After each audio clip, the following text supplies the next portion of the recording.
Parenting. How do you do it without going insane? Mended Light.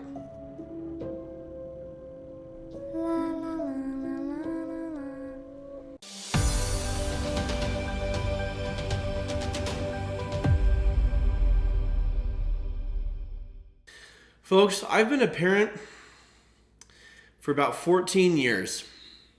It is by far the most mentally, emotionally, psychologically taxing, stressful thing I have ever done.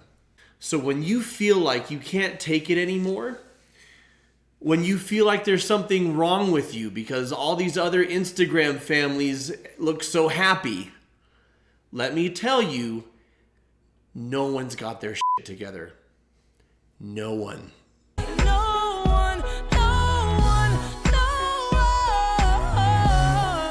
Yes, some people have it figured out here and there, but like, it's hard.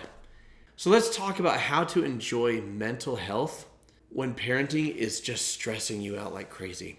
This isn't Ask Me Anything. I'm responding to questions you've submitted. Here we go. How can you learn to be less emotionally activated by your kids' triggering behaviors? As a PTSD survivor, I never expected to be so triggered by my kiddos' mischievous behaviors. Okay, so I'm going to read between the lines a little bit on this specific case, and then I'm going to talk to the principal at large. What is triggering about your child? You said as a PTSD survivor, there's something, and then you say, I'm triggered by their mischievous behaviors. I'm assuming that this child's personality and how they approach life reminds you of someone who traumatized you. Because mischief in and of itself isn't traumatizing, doesn't lead to PTSD. So I'm going to proceed on the assumption that your child's behavior reminds you of the people who hurt you. When I was growing up, I was bullied. And not just like some teasing here and there. Like, I was bullied for about 8 years. And they were all formative, important years. And they were years where I didn't want to get out of bed, when I didn't want to go to school, because how could today be any better than the previous day? Where groups of children saw it as their mission and their social bonding experience to make me hate myself and to cry and to feel unsafe. And this continued until about the end of middle school is where I kind of grew to stop caring what they thought. They were aggressive. Some of them were legitimately mean and cold-hearted. Others were afraid of the mean and cold-hearted ones, and if they bonded with them over breaking my spirit, then the mean and cold-hearted ones would leave them alone, right? And so I became something of a sacrificial lamb. And I'm not being dramatic. This was my lived experience. And then I came home to a brother who was aggressive and mean and judgmental and cruel and without empathy. And I say that without throwing my brother under the bus, because when he grew into a man, he became one of the most compassionate, loving people I know. And we're very good friends now. And he's apologized many times, by the way. But the reason I bring all this up is because I have a son who, like many of my bullies, has a closer personality type. He's aggressive. He loves to tease his siblings. He loves to tease me if he can get away with it. And I feel triggered sometimes because he reminds me of those kids. And I have had the temptation as an adult to exact justice and revenge for my childhood wrongs upon this child. And I don't, but I understand the behavior of a child bringing up old hurts and pains. Would you call what I went through traumatic to the extent that it leads to PTSD? It's debatable. The DSM-5 would say no.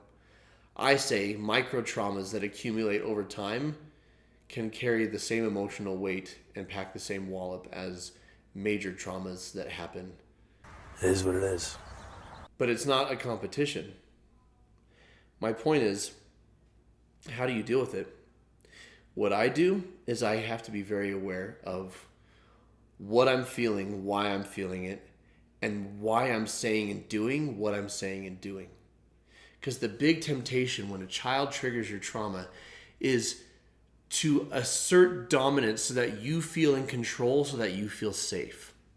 But then, of course, what you're doing is harshly mistreating a child. Then you're making yourself feel better at the expense of a child, and now you're the bully. It's not a good fit. Then That's wrong! Being aware, am I lashing out or am I calmly but firmly following through on a consequence? Am I instructing and giving feedback or am I insulting and degrading because it feels good? Am I trying to make myself feel safe or am I trying to make the child feel loved? Exploring your motivations, because what you're saying to a child or the type of consequence you're following through with, the behavior can be very similar, but depending on what you're feeling emotionally, the tone can be wildly different. And I feel here to say, my son's 11 and he's got a strong personality. He's not a bad kid. He's not a hateful kid.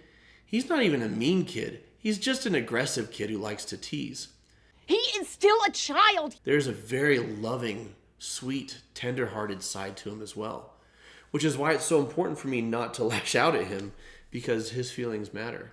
So when you feel yourself getting angry, when you feel your heart pounding, when you feel your muscles tensing up and your breathing accelerating, recognize that you're not in the headspace to be dealing with this, and stop and calm down. And that may mean you and that child need to get some space from one another.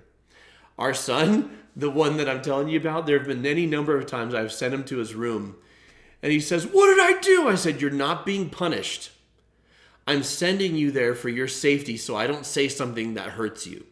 You need to go there so I can calm down." He's like, "Well, why don't you leave then?" I said, "Because I'm not leaving you alone here with the other siblings without supervision when you're riled up. Because then there's no adult here to protect you guys from each other. So please go to your room." And he's like, "Fine." So it's a very long-winded, meandering answer. I do feel like there's pearls of wisdom in there. So hopefully that helps. How do I help my child in their anxiety without projecting my own anxieties onto them? Okay, let's address your anxieties. Something to be mindful of. It is inescapable. Your children are going to get positive and negative from you. My mom was the most non-judgmental, loving, compassionate person I've met in my entire life. And I try and model my approach to people after her. I got that from her. She was also cripplingly insecure and needed validation constantly. I got some of that from her as well. Doesn't mean she was a bad mom. Means when we're human, we pick things up from each other and none of us is perfect. I say this not to make it worse, but to console you, to absolve you. If you stress out about your children learning negative things from you or unhealthy behaviors from you, they will. They're going to. That's okay. What you need to be mindful of is my behavior abusive? Is it negligent? If it's not abusive or negligent, then it's just human behavior that you can model accountability. Your kids don't need to see perfection. They need to see a parent who says, "Yeah, I know what anxiety is like. I'm struggling with it too." The thing about this question that I'm going to push back a little bit against is it phrases anxiety as if it's something to be eradicated, right? My child has anxiety. I want to help them so they don't have anxiety, and I don't want to project my anxieties onto them. It's like, oh, anxiety is this monster that we need to banish from the house. But what if you came at it from another angle? What if you came at it from the angle of, you have anxiety. You feel like panicking. You feel terrified and immobilized. You're not alone. I know exactly what that feels like. If you'll let me, I'd like to share with you some things that have helped me manage it. Maybe they'll help you. Now, maybe they won't be a fit and we have to find something else. If anything, instead of worrying that you're projecting your anxieties onto them, the fact that you wrestle with anxiety is your superpower. Your child likely feels like they're different. They have someone in-house who can show them that they're not. That they're in good company with a lot of good people who wrestle with this. You're in a perfect position to empathize and to validate and to troubleshoot. So own that. I have had undiscovered ADHD for 36 years, found out this year. I am a great mom half the time. The other half, I hate myself for being like my own mother, annoyed and judgmental. Not understanding her even though I feel the same and still struggle. I always think, oh, I wish I had done this and that in the situation. It's a lot of self-judgment there. You hate yourself for being like your own mother. Sounds like, at least in part, you hate your mother. And why do you hate your mother? Because she was judgmental and it hurt. I'm going to wager a guess here, and this is going to make all the difference for you. You think the solution is to fix yourself the other half of the time so that that doesn't happen. And the more you try, and when you stumble and fail, the more you're going to hate yourself and where you're screwing your kid up.